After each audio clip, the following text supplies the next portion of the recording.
It's a winter morning on the Nebraska prairie. A woman stands in the doorway of her sod house, a structure built entirely from blocks of earth and grass roots, and stares at the horizon. She hasn't seen another human being in 3 weeks, not since her husband left for town. The nearest neighbor lives half a mile away, but they might as well be on the moon. The wind never stops. It howls through every crack in the walls. It whistles. It moans. It sounds almost human sometimes, and that's the worst part. Inside the house, dirt falls constantly from the ceiling. She's tied a muslin cloth across the rafters to catch the debris, mice, insects, clods of earth. She washes it twice a year. Her children are buried on the hill. Diphtheria took them last spring before the doctor could arrive from town. The journey took too long. It always takes too long. This is the story of the sodbusters, the homesteaders who answered America's promise of free land and discovered that nothing on the frontier was ever truly free. In May of 1862, President Abraham Lincoln signed the Homestead Act into law. 8 months later, on January 1st, 1863, it went into effect. Between that day and the turn of the century, millions of people moved west to claim homesteads across the Great Plains, from Kansas and Nebraska north through the Dakota Territory. The government offered them a simple deal: live on the land for 5 years, improve it, and it's yours. 160 acres. Free. It sounded like a miracle. For landless farmers in the East, for freed slaves seeking a fresh start, for immigrants fleeing poverty in Europe, this was the American dream made real. But here's what they didn't tell you in the recruiting pamphlets. Most of them failed. Historians estimate that anywhere from 45 to 60% of homesteaders abandoned their claims before the 5 years were up. They walked away from everything they'd built, everything they'd endured, and either returned east or tried their luck somewhere else. The mathematics were brutal. Of the millions who tried to homestead, only about half made it to the final day when they could file for their patent, their deed of ownership. And for those who succeeded, many sold their land immediately and moved on. The dream had become a nightmare. The Homestead Act went into effect on January 1st. The very first claim was filed by a Union Army veteran at the land office in Brownville, Nebraska, just after midnight. Daniel Freeman had convinced the clerk to open early so he could file before reporting for duty. He claimed land near Beatrice, Nebraska, 160 acres on Cub Creek. His enthusiasm was understandable. The promise seemed straightforward. Any citizen over 21 or head of household who had never borne arms against the United States could claim public land. You paid a small filing fee, about the cost of a good saddle. You built a dwelling at least 12 feet by 14 feet. You cultivated the soil. You stayed put for 5 years. Then the land was yours, free and clear. What could go wrong? Everything, as it turned out. The first challenge was getting there. Families packed everything they owned into wagons and traveled for weeks or months across the prairie. They burned through their savings just reaching their claims. When they arrived, they found land that stretched to the horizon in every direction, flat, treeless, windswept, and utterly unlike anything they'd known back east. In places like Custer County, Nebraska, or the plains of western Kansas, there was no lumber for building. In forested regions, settlers had built log cabins, but out on the Great Plains, there were no trees. In some areas, you could walk for days and never see anything taller than grass. So they built with what they had, the earth itself. Sod houses, soddies they called them, were constructed from blocks of prairie grass and soil cut from the ground. The grass roots formed a dense mat that held the soil together, creating bricks that could be stacked into walls. To build a soddy, you first had to find good sod. Not all grass was created equal. You wanted buffalo grass, little blue stem, prairie cordgrass, varieties with thick tangled root systems that would hold together under the weight of a house. Then you broke the prairie. This meant using a special plow to cut through the grass roots. roots that had been growing undisturbed for thousands of years, forming a dense mat so tough and intertwined that broken sod clods could be suspended in midair without falling apart. It was backbreaking work that exhausted men and animals alike. The plow cut the sod into ribbons about a foot wide and 4 inches thick. Using a spade, you chopped those ribbons into bricks about 2 feet long. Then you started stacking. Walls were built 2 or 3 sods thick, laid grass side down like oversized bricks, staggered to lock together. Door and window frames were held in place with wooden rods. Every 3rd or 4th layer was laid crosswise to reinforce the structure.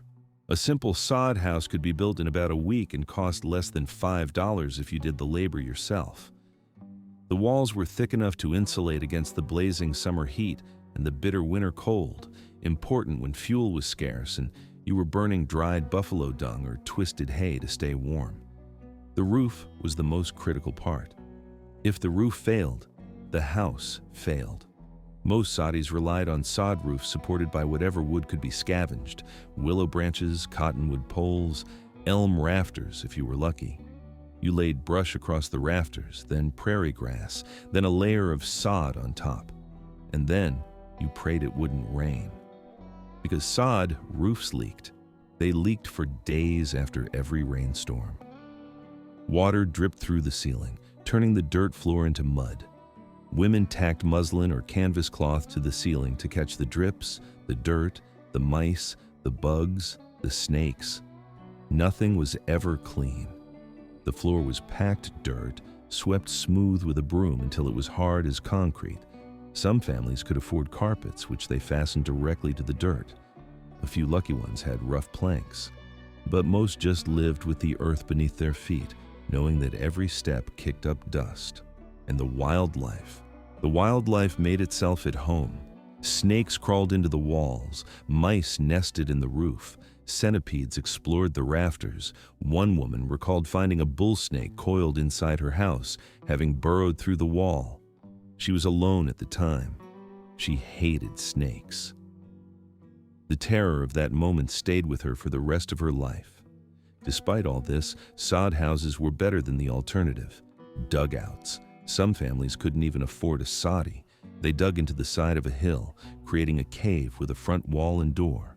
Dugouts were dark, damp, and prone to collapse, but they were shelter, and on the frontier, that counted for something. Life in a soddy was a constant war against dirt, vermin, and the elements. But it was the isolation that broke people. The Homestead Act required claims to be spaced at least half a mile apart. In practice, they were often much farther. Towns were typically located along the railroad lines, 10 or 20 miles from any given homestead. You could look in any direction and see nothing. No trees, no buildings, just grass and sky meeting at a horizon so distant it seemed like the edge of the world. For women especially, the loneliness was crushing. While men traveled to town for supplies, rode to help neighbors, or worked in the fields, women stayed home. They cooked, cleaned, washed, sewed, gardened, and cared for children, all in profound isolation. They called it prairie madness, prairie fever. The symptoms were unmistakable: crying without reason, withdrawal from family, slovenly dress, refusal to speak. In extreme cases, women became delirious, manic, catatonic. One historical account describes a woman whose family returned from a hunting trip to find her gravely ill in her nightclothes. She had stopped eating. She had stopped caring for herself or the farm animals. It took nearly a month of tender care to bring her back. Another woman, desperate to see a tree after 2 years on the treeless prairie, rode with her husband to a distant river. When they arrived, she put her arms around the first tree she saw and hugged it until she became hysterical. The endless silence was part of it. Or sometimes, the endless noise.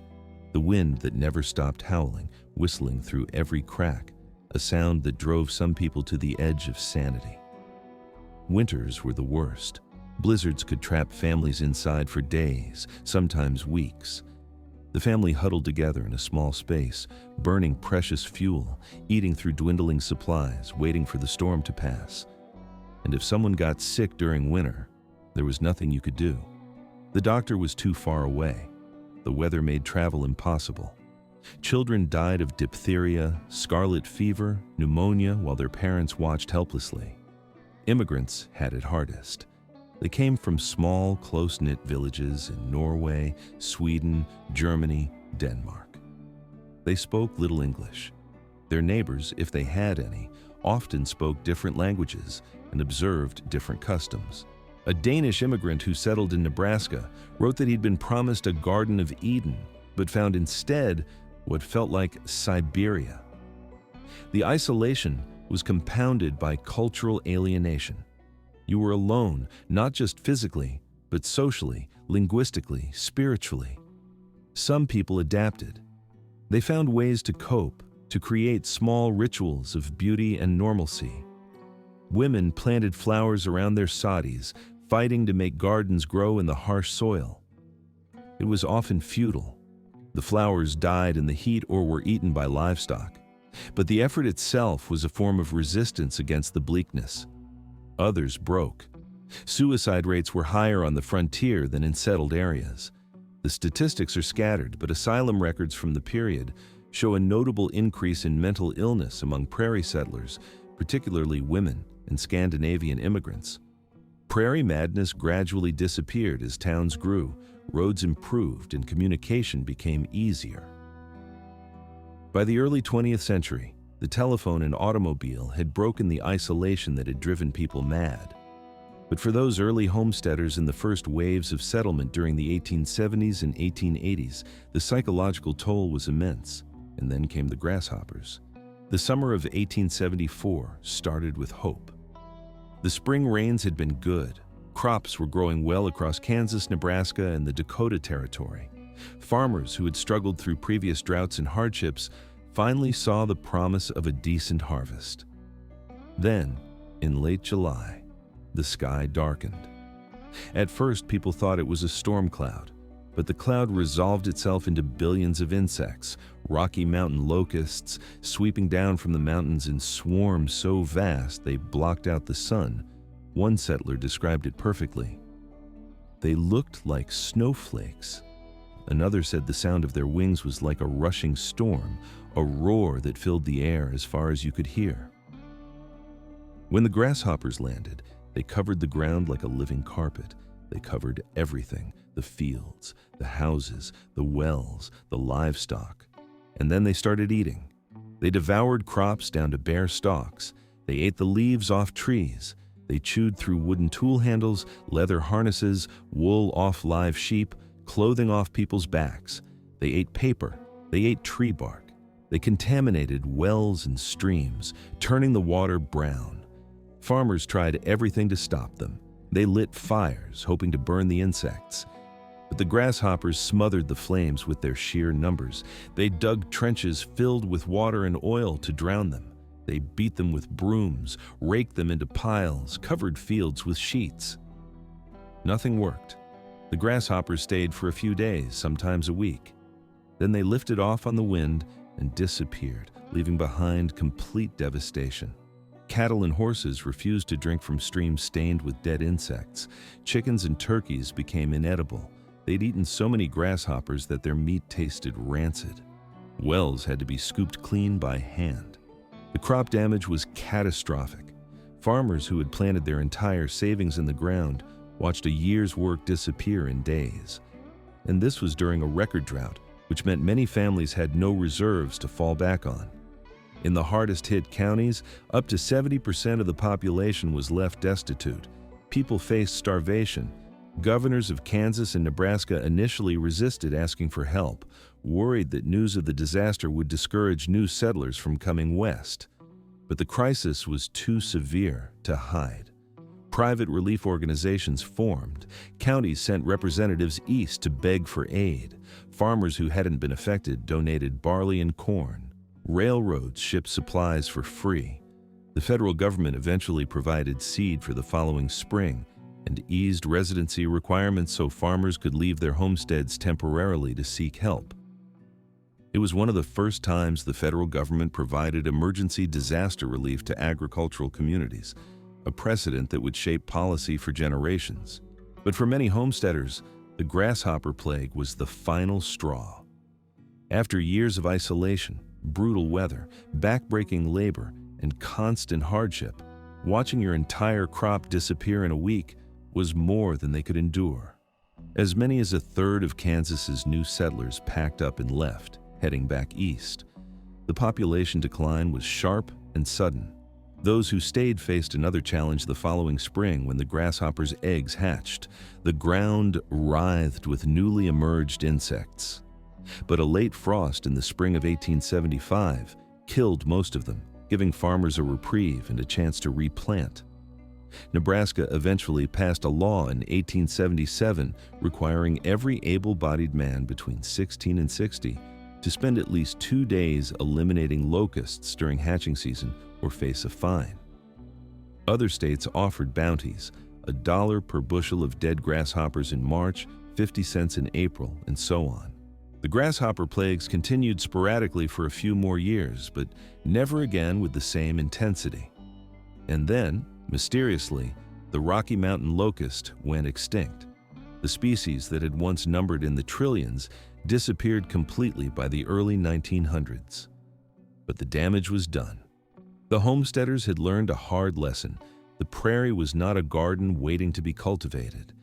It was a harsh, unforgiving environment that demanded more than most people could give. The homesteaders who succeeded, and some did, were either extraordinarily tough, extraordinarily lucky, or both.